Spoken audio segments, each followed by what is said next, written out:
perfect day to do this kind of a video. I've been wanting to do a question and answer video for quite some time, so I have all the tea in today's video, so go and grab yourself a nice cup of something. I tell total lies because this is not tea. This is in fact coffee. I just need the coffee today. But go and pop the kettle on, I'll wait for you. The best way for you to get involved in these question and answer videos is to follow me on my Instagram, where I post a question box like I did yesterday, and you can ask me directly in the question box on my stories. Any questions I tend to put up there, and I also give you guys some sneaky peeks at the interior and renovation before it makes it to YouTube. So yeah, make sure you go and follow me over there. I've got my trusted little notebook. I write them all down on a notebook because I'm just an old-fashioned gal and I love a notebook. I love writing, I love the act of it.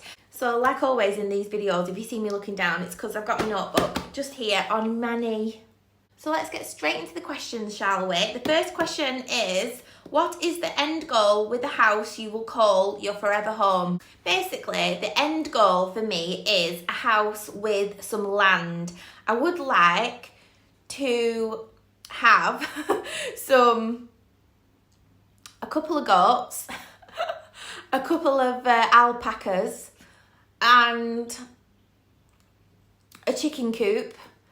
Listen, I don't want to farm. Oh, Clarkson's Farm Season 3 is coming soon, isn't it? Does anybody know what the date is for that? They keep teasing it on Instagram, but I'm not sure of the actual date it's coming out. I'm obsessed with Clarkson's Farm. Anyway, it's really good if you haven't watched it.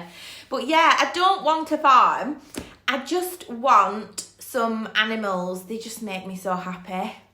But not only that, I do like my privacy, and yeah, I like a peace and quiet life, and that's why I'd like a country house, because obviously you've got all the land and the peace and quiet, and you get to enjoy just the seasons, and that just gives me all the feels. Like that's where I'm going to be the most, at my most happiest, I think, and not having to deal with any neighbours. I know that sounds really, really awful, but I don't know, I'm just really awkward, quite awkward in real life actually. I mean, I try not to be. There's days where I'm more awkward than others. Some days I have really bad anxiety and I can't deal with people, especially neighbours. You know, like if I'm having a bad day, a bad anxiety day, yeah, I just don't want to be small talking, and obviously you don't want to appear rude at the same time, but I do have some bad days. Anyway, I want to be able to socialise when I want to socialise and not be forced into a social situation, so therefore neighbours and that kind of a vibe.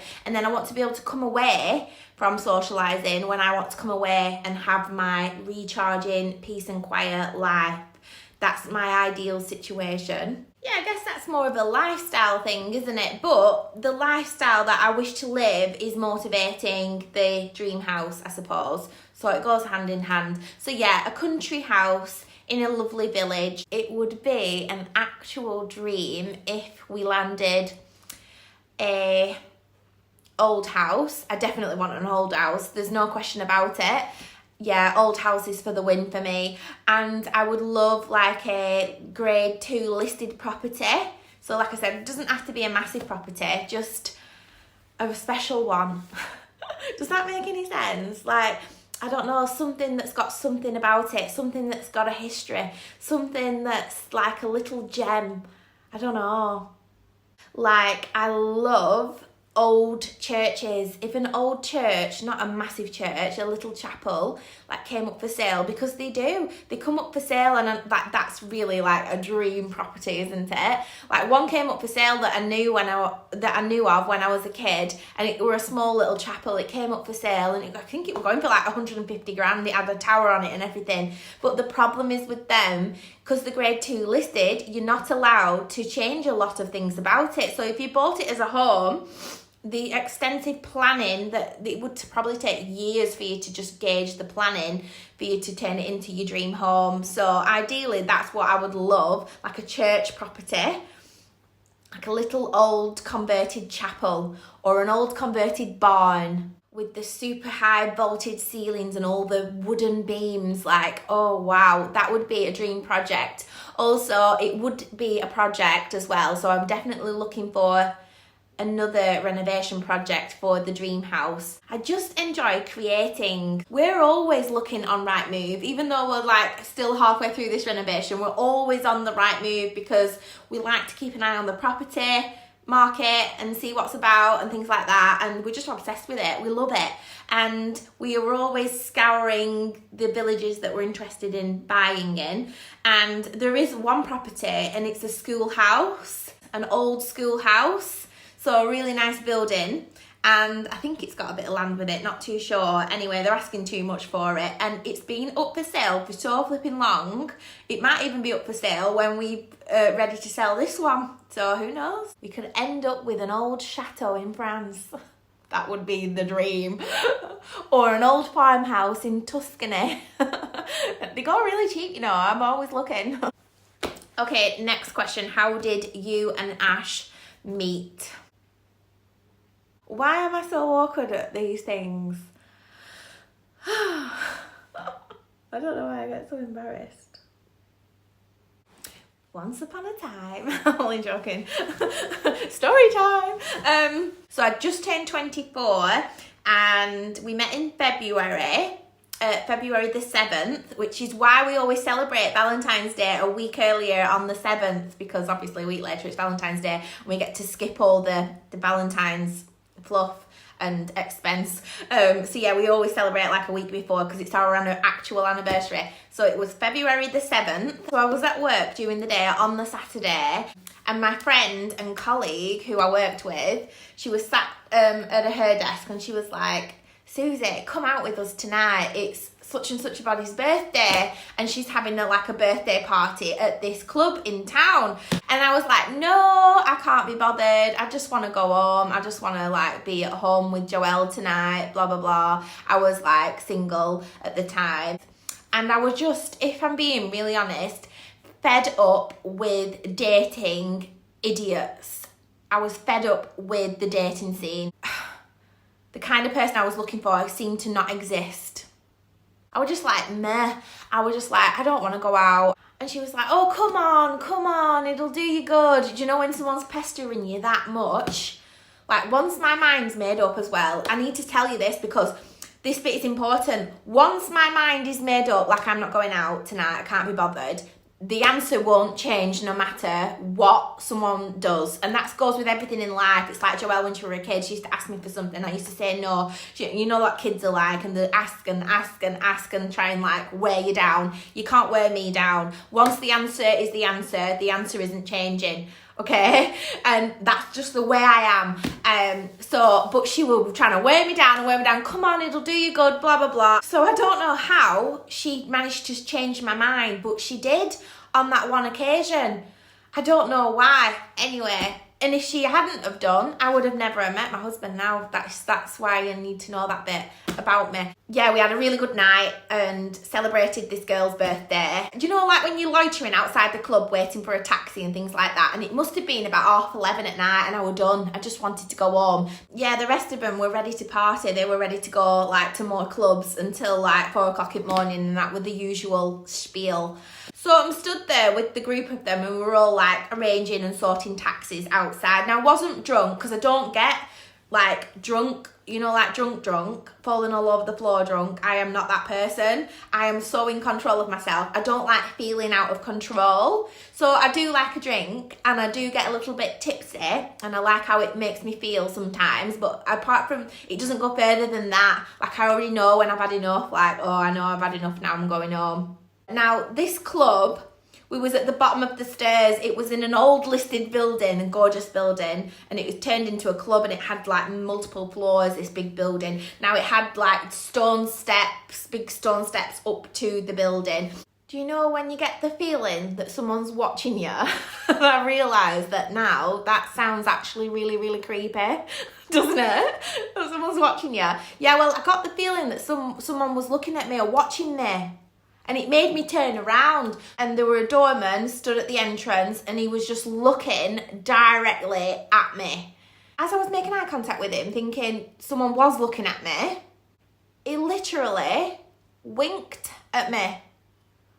And I was just so taken aback because, I don't know, My gaze was already about to leave him when he winked at me, because let me just tell you, he was a doorman when I first met him, and that is so far away from the kind of person I would ever like be attracted to.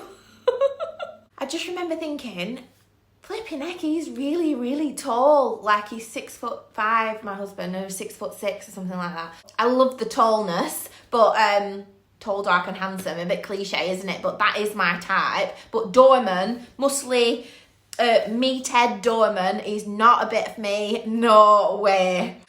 But do you know, when I've said before, I feel energies, like the energy he was giving off was just not in sync with him being a doorman. I don't know how to explain it. Like, he winked at me and he just looked so charming and tall, and obviously because he stood up these steps as well, it was like he was looking down at me, and he just looked so proud and smart, and he just looked really smart, you know, like these horrible doormen with like bomber jackets on and stuff like that, and combat pants and things like that. He wasn't that kind of a doorman. He had a proper shirt on. He was stood outside a really nice Italian club, and he looked a bit Italian actually. I thought he was Italian at first when I first met him, and he had this lovely overcoat on, so he was dressed like impeccably, really flipping handsome. Like I said, he winked at me, but I was about to leave his gaze when he did that, so like I did a double take because I couldn't quite believe what he'd just done. He obviously started laughing, and so did I. Like, I think he must have, because I can't hide emotion on my face. So like I say, I was quite taken aback. My face would have been quite taken aback, and I think that amused him. And so he started laughing, I started laughing, and I just remember thinking about the energy, like there was just something so different about him. And yeah, he just seemed so like mysterious and charming. Like, they're the vibes I was getting, like mysterious and charming. I don't know. Anyway, he like, once he laughed, he's like, come over here. And I would never ever go over normally. I would be like, absolutely not, and like go home. But I went over to him, and it's totally out of my character to do that. And I went over to him, and he said, what's your name? And obviously I told him my name, and he was like, can I have your phone number? Yeah, and I think I said something really smart like, that old chestnut or something like that, because like, how many girls' numbers is he collecting on the door? You know, like, I'm not a stupid girl. But regardless, I gave him my phone number because, like I said, the energy was different. So I just went with it. And he was like, I finish at 2:00, so I'll text you and meet you for a drink if you like. And I think I said, okay then, or whatever. And that were that. We all left. Yeah, so I went home to bed because I just thought to myself, do you know when you're in when you've got to like a cynical place? Like I said, I was just fed up of men, and I just thought, I'm not meeting up with you. You're a doorman, blah, blah, blah. You're just going to be another idiot of the world today. And I just went home because I couldn't be bothered. And he did text at 2:00 in the morning saying he'd finished work, and told him I'd gone home. In the weeks that followed, obviously, we were just texting back and forth and just getting to know each other, really. And like I said, I was asking all the questions like you do, because it actually really put me off because he was a bouncer, and I couldn't seem to, at first, I couldn't get over that fact. Not my type of people. I can't imagine being with a person like that, in a relationship with them. Do you know what I mean? And I know that's a bit jumping the gun, but for me, I'm looking for my husband right from the start, and I think we all should be. Like, I'm not messing around in this lifetime anymore, and with silly little boys, you know what I mean? So that's my attitude at this stage, and we're getting to know each other. But even though he was a doorman, the manners and the manners and respect, and I don't know, he was just so different than the boys that I'd been dating and the boys that I was used to. And what really, really struck me was, and this actually put me off as well, I realised, obviously, I found out his age. He looked a lot older than what he was. He was 20 years old. and I was 24, just turned. So, and I had a daughter. So that really put me off. I thought, this definitely is not going to work. Because normally I'd always like been attracted to older men, not old men, but like older men, you know, like a bit older than me, because I just think they're a bit more mature. And the funniest thing about that is he was the youngest that I'd dated ever, I think, and yet he was the most mature, the most respectful man I'd ever met at this point. Like, make it make sense. And I kept thinking, this is all gonna blow up in my face. Like, you're either a bloody good liar, or I don't know, there's something not quite right. Something's gonna go wrong soon. Do you know what I mean? And I was in that frame of mind for quite some time, actually. Like, a girl can't be too cautious, you know? And he kept trying to indirectly, respectfully ask me out, or can he come round for a drink, I think he was trying to say. But like indirectly, and I just weren't taking the hint. He'd send a message like, so what are you up to tonight then? And I'd be like, oh, I've just like done some work and made dinner, and now I'm going to bed, or now I'm going to go for a bath, or whatever I was doing like in my single mother life. Because I just don't take hints. Like, you need to ask me a question directly for me to give you an answer, because I don't pick up on the hints. And then finally, I think he was just sick of like throwing out hints, and he asked me, can he meet up for a drink? So I arranged for him to come round to my apartment at that time, and for a glass of wine, and yeah, and we just hit it off.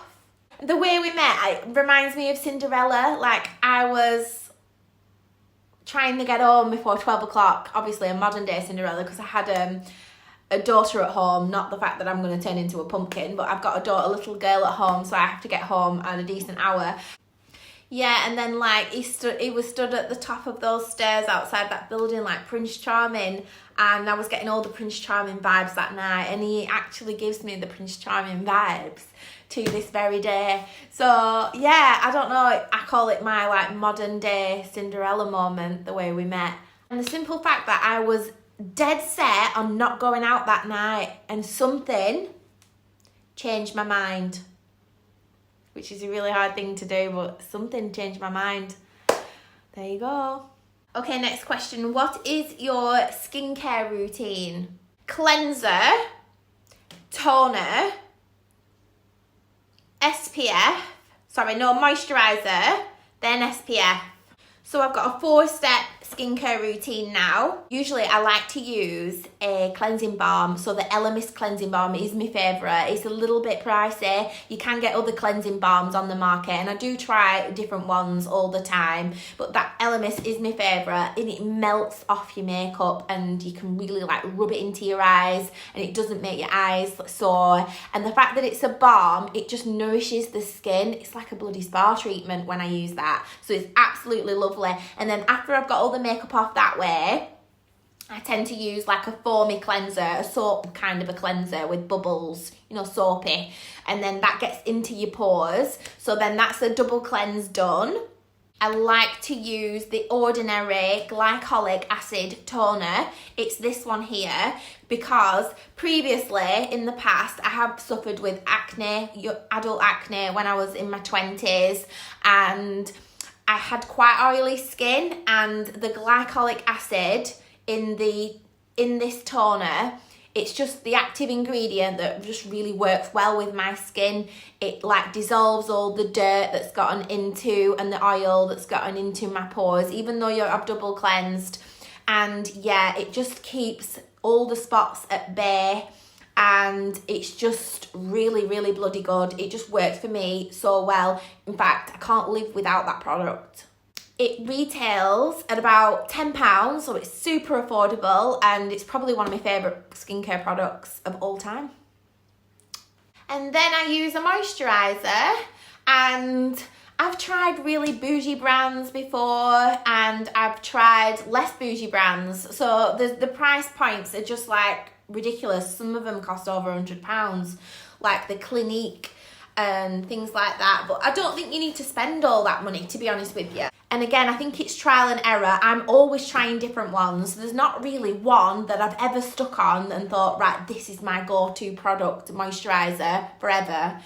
Yeah, I don't know. I just prefer a thicker moisturiser. And the only difference between night cream and day cream, I think, is the SPF you have in the day cream. Well, I put a factor 50 SPF on separately anyway. So the fact that the night cream doesn't have SPF is not a problem for me.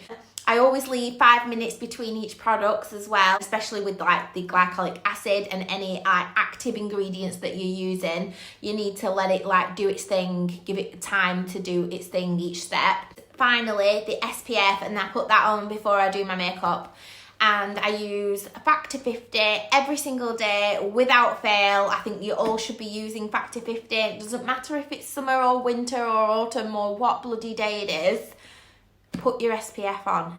And yeah, that's pretty much it. Oh, I feel like this one's going to be like a deep question. How do you always seem so positive? Well, I do have my days where I'm not so positive. Obviously though, you guys don't see that because on them days I'm not filming because I don't feel like filming, you know? For example, when I'm on my period, sometimes I have really bad periods and oh my God, it's like the world has ended. I just want to be in bed, eating pasta, I'm literally raging or I'm crying. It's always one or the other. Each month you just don't know what you're going to get.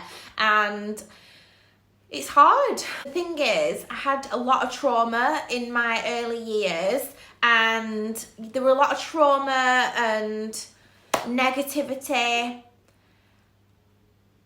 and things out of my control. So now I'm an adult, I like to control, you know, how I feel. So I make sure I'm a positive person. I make sure my life is giving positivity so that I feel happy and positive.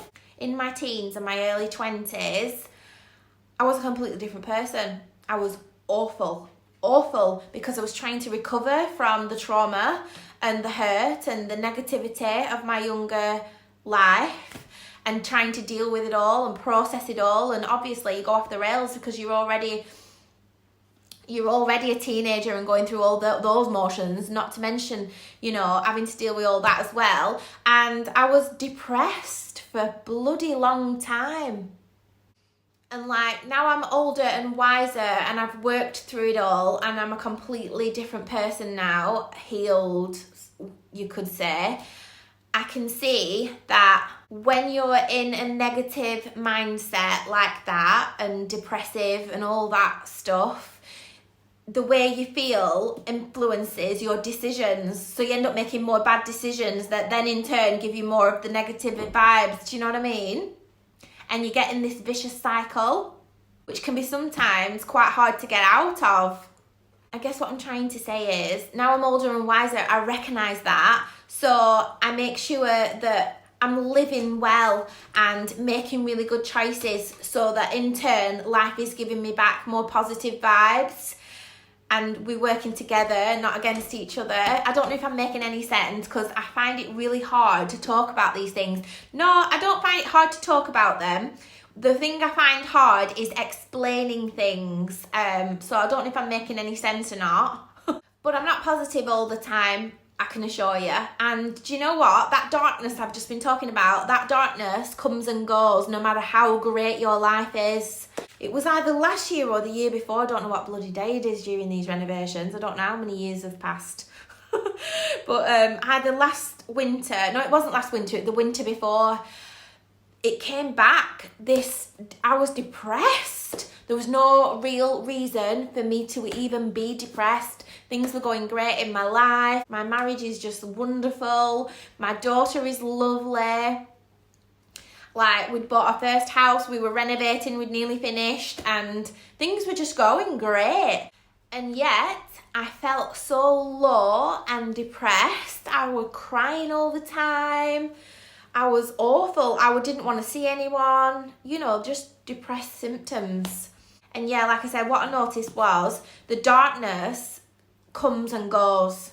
So if you are low, feeling moody or whatever, it will pass. And that's why, even more so, on the good days, I have good days. I like to have the good days. So you'll see me show up and you'll see me like this and you'll see me all positive and I'll be celebrating, because when them dark days come, I have them days as well. You must have the bad days in order to have the good. If you didn't have any bad days, how do you know the good days are good? I feel like it's a balance, like a balance of nature. And I feel like that's just the way it is. And also, when people say, like, what have you got to be depressed about? You've got this, you've got that, you've got the other. I hate it when people say that, because it doesn't matter what you have, you can still get low moods. It's because it's coming from within. And you need to ask yourself, what is within that's making me feel like that? And try and work through it with yourself. Do you know what I mean? And another thing that keeps me so bloody positive and happy all the time is Jesus. Honestly, you cannot be sad when you have Jesus in your life. And I don't want to preach, and I'm not that kind of a girl. What's that quote? And it says, notice what light does to everything. And the way I interpret it, that is, how can you have darkness when you've filled yourself with so much light? Like in terms of energy, and I've spoken about energy before, and a lot of people agree with energies and reading energies, and I think there's negative energies and there's positive energies, there's dark energies, there's light energies, blah, blah, blah, blah, blah. And I just feel like if you fill your heart and your mind and your house with such positive energy, such light, then darkness can't come near you. Do you know what I mean? I mean, sometimes, like I said, it'll creep in. But yeah, just keep the faith, people. Keep the faith. Okay, next question. What is your dream house, age, style, and would you like a garden? That is a very detailed question. So we've addressed the dream house. That was in question 1. So see question 1.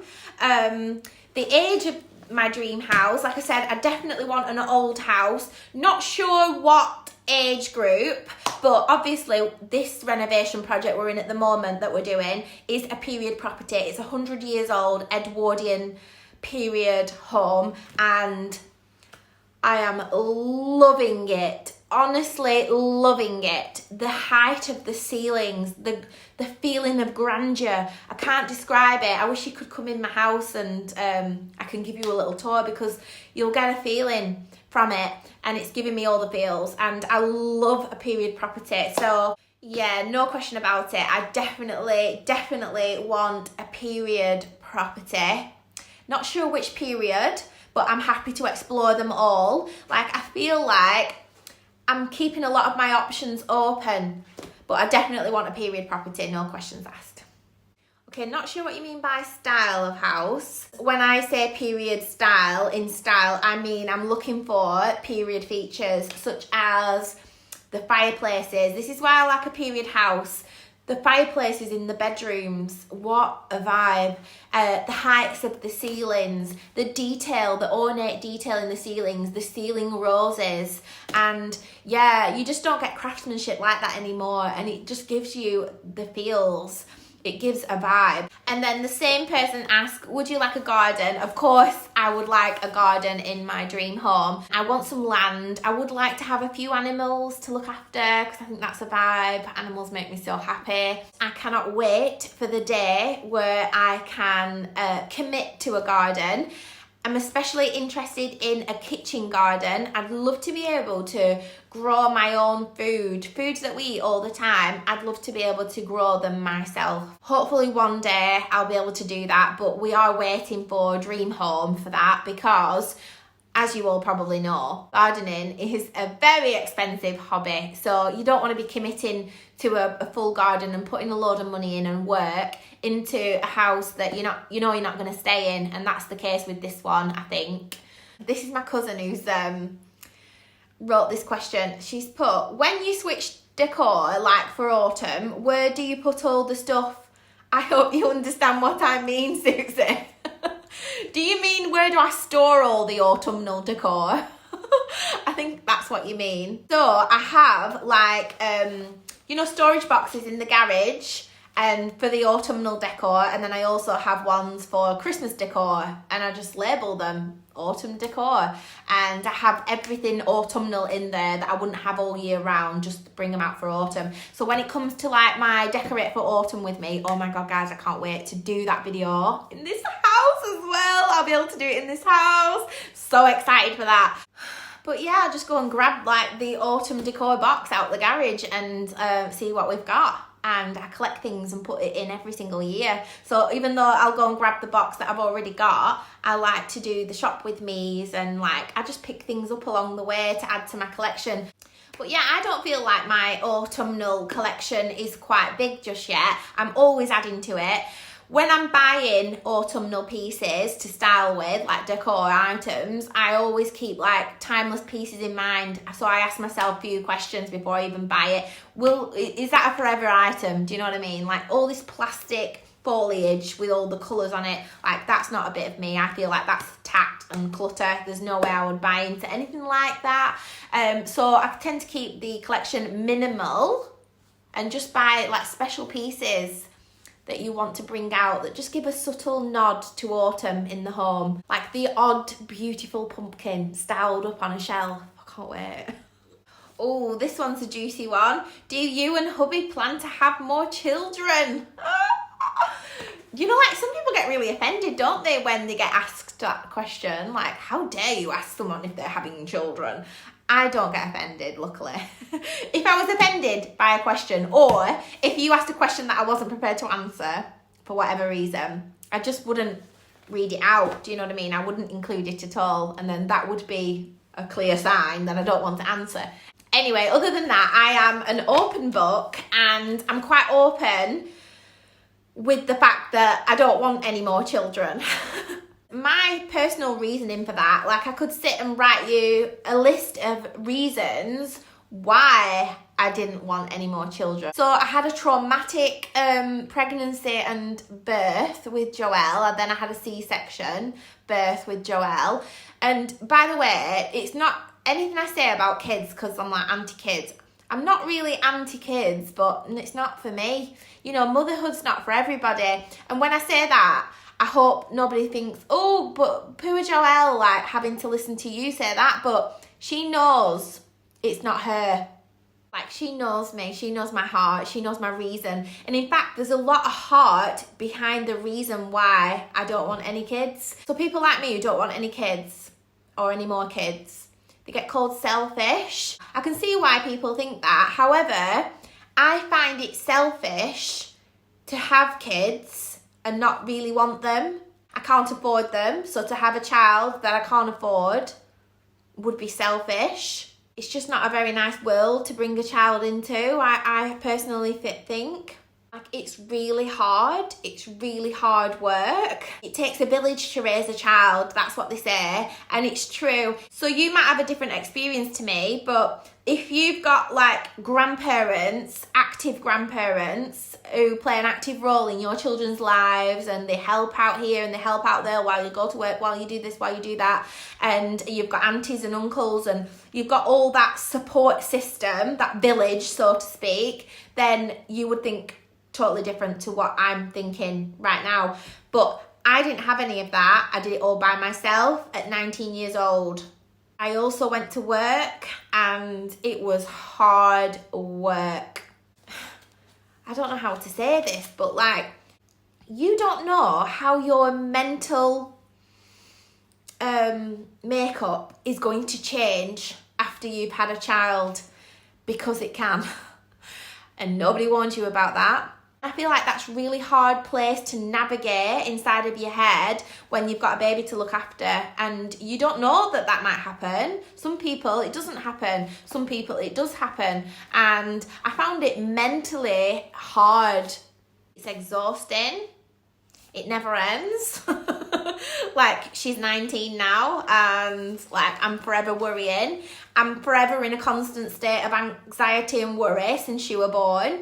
I remember when Joelle was born, this feeling of dread, and I'm sorry, but let's call a spade a spade. I felt this dread come over me as soon as she was born into this world. I looked at her and thought, you are everything to me.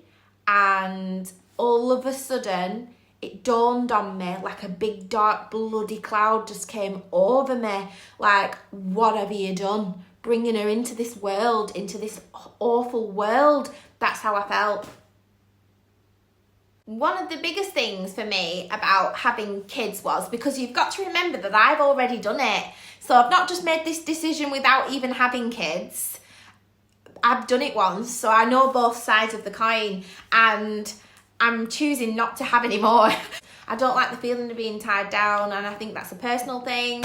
I don't know. What I mean by that is, once they're at school, you have to do things in a certain way. You are not your own person anymore. Like, you are controlled by that child, by the law and that child. Yeah, I can't explain it, but it's the feeling of the boring, mundane routine of everyday life of having a child. So, like, when she was born, it was the feeding time. So it was like your life is just feed the child, sleep, clean, feed the child, sleep, clean. And it's like you just end up in this, I don't know, you just don't feel free. You feel chained.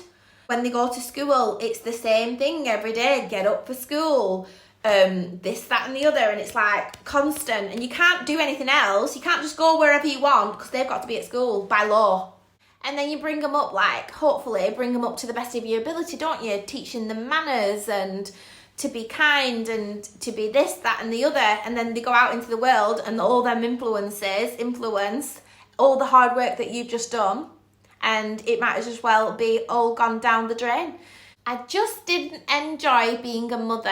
I saw a quote once and it said it's nothing to do with the child, it's everything else. And that is so true. It's not Joelle, it's everything else that came with being a mother that I found so difficult. And yeah, it's not for me. It's just not for me. It's not for everyone, you know?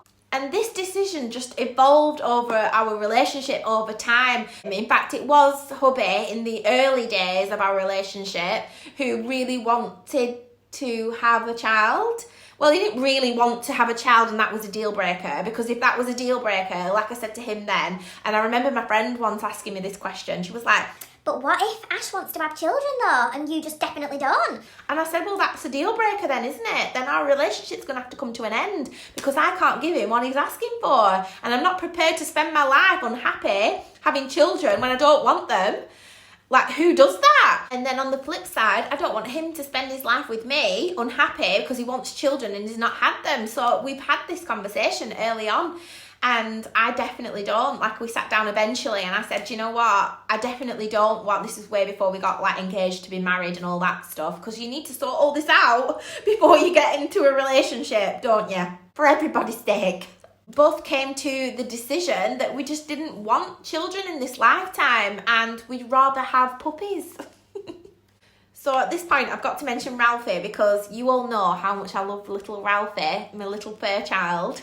And he's just the perfect child because, do you know when I said that you get all the awful things with the children that you don't want, like the tantrums, the tears, the scracking in the night, the blah, blah, blah, all that awful stuff. Why would you want that? So you get all the cuteness. You get to carry them round. Like, they don't chew your ear off. They don't cry in the night. So you get all the good things of having a child without having a child. So puppies all day long for me. We brought Joelle up. She's turned out beautifully. It is ongoing though. Even though she's an adult, I'll never stop worrying. I can't deal with the constant state of worrying. That's another thing. And anxiety all the time. Like, now she's an adult in the world, I'm constantly thinking about what she's doing, if she's okay, blah, blah, blah, blah, blah. And oh, it never ends. I'm learning to deal with that anxiety. I think it'll always be there. I think you always have that as a mother. And it's like a mother's curse, I think, so to speak, because I can't see it being a good thing. Do you know what I mean? And it's definitely not a good thing being anxious all the time. But I don't know if anybody else is like me, but that's me. Now she's grown up and we're getting our life back. You know, we've done the mundane routine of school and holidays and the constant wheel of that, and we feel free. And then therefore, when she left school, we bought our first house to renovate because we didn't have kids anymore. Like, what we're going to do with ourselves. And it was just so exciting. And it's just so exciting. Like, there is other things in the world. You don't have to settle down and have kids, you know. You know, you can be happy in a marriage without children. If we fancy going to cinema on a Saturday night at 12 o'clock at night, we can. We don't have to be quiet at bedtime because someone's sleeping and they've got school tomorrow. Do you know what I mean? It's like, it's so freeing. Maybe I feel like that because I'm a young mum, and I agree that everybody's experience is different. I'm just giving you mine. And then the same person asked, do you have any holidays booked? No, we've got no holidays booked. So the last time we went away was Cuba, and we always book a week in advance. So we don't know when we're going. So I say that now, we've got no holidays booked, and then we could end up somewhere next week because hubby will come home and he'll just go, shall we go here? And I'll go, yeah. And that's the freedom of not having kids, by the way, again. But yeah, we do that a lot now. We don't have anything booked, whereas when Joelle was growing up, I was a travel agent. I always had to have it booked in because of school holidays, because of work. I used to have to get the time off work and things like that. So it's really nice just to be able to go whenever. We don't ever go away in the summertime, mainly because it's for families and we can't be doing with the kids. We generally always choose like adult-only resorts and things like that, because on holiday we want to relax. I don't want to hear everybody else's kids. I'm sorry, I just don't. And I chose not to have them, you know, that's the whole point. And if I'm paying, you know, X amount of money for a holiday, I want a holiday. So no, we've not got a holiday booked, but as well, along with the renovations, we tend to treat ourselves that way after we've done the work. So like, we're settling down through the summer while all the families go away. We're getting on with the work in the house. And then when it comes autumn and we're settling down for the winter, we'll probably go away and like treat ourselves for all the hard work that we've done. I do vlog the travel trips that we do, but I'll never say, oh, next week we're going here, because I don't even know myself. And I love it. I love how exciting that is. Oh my God, this question again. When will you settle on a forever home? We don't know when it will be, but we're building up to it. So like I said, we want a certain house. So we know we want countryside house. We know we want it in a nice village, you know, where there's no crime and things like that. So we're going to be spending a little bit more money on location. And you know, I've said it before, with that kind of a property, unfortunately, you know, they hold a certain price tag because of location and all them factors that factor in. So you do tend to spend a bit more money. So we're building wealth doing these renovations as we go along. So I guess we're building up to our dream house. Don't know when that will be. It depends on the market, doesn't it? I suppose as well. Like when we finish this house, obviously we're going to get it valued. And depending on what the property market is doing at the time, you know, it might not be worth that much. And then the year after, it could be worth like 50k more. You just don't know. But we're building up to it. And like I said, I vlog all these renovation series. And if we do end up with another renovation house, I'm going to vlog that. And if we end up with the dream house, I'm going to vlog that as well. So I'll always keep you guys in the loop. I do think though, it's important to say at this point, and I've said this before as well, everybody's working towards a dream, aren't they? Well, I definitely am. And I know there's other people out there like me who are working towards the goal or the dream or whatever it is you're working towards. And I say the word dream house because it might not ever happen. It might just be a dream. Like, what if something happens financially? I choose these renovation properties with that in mind. We might have to stay here, and I'm quite happy to stay here. Okay, next question is, when do you move house? Not sure what you mean by that. I don't know if people think that we're renovating this house and we're going to move into it. We're living through these renovations. We already live here. We moved in on day one, and we've just been camping upstairs in one of the back bedrooms. And yeah. Oh my God, that is hilarious. Someone put, I've just watched your video. What was in your husband's pocket that made you run away? I have a sticker phobia. There was a sticker attached to the curtain, like I don't know, just a sticker. You know, when it's something's new and it has a sticker on. And yeah, I don't know what to tell you guys, but I have a phobia of stickers, so I couldn't touch it. And hubby had to take it off. So I ran out of the room whilst he was getting rid of the sticker. It's the peeling off of the sticker as well that I can feel like I could vomit telling you. The nausea going on right now. I feel dizzy talking about it. So he had to peel off the sticker, so I legged it out of the room basically. And he was like, right, it's gone. Well, I knew he'd put it in his bloody pocket. So I was like, it's in your pocket. Because it makes me feel sick. So I couldn't even stand next to him knowing that sticker was in his pocket. I know. So then he was like, oh, but... And then he had to like throw it out of the window. But then I thought, it's in my garden. And that's all I could think about. Anyway. So yeah, I'm a little weirdo and I have a phobia of stickers. And that is what was in my husband's pocket. How do you stay motivated, please? Motivation, lots of coffee, a good sleep routine, so I just feel alive and jumping out of bed at 7 o'clock in the morning, just high on bloody life. I look after myself so that I feel good every single day, which helps me stay motivated. And then there's a side of me, and it's a Capricorn trait. I think I'm a very motivated person by nature and goal orientated. Obviously, the goal is the dream house. We're renovating these houses to get to our dream house. We know that to get to where we want to be in life, we're going to have to work for it and find a way. And that's just what we're doing. So that is the motivation. I suppose I could sit here and go, okay, I'd love this life, this dream house, this country life with a couple of animals and a garden. And that's just a dream.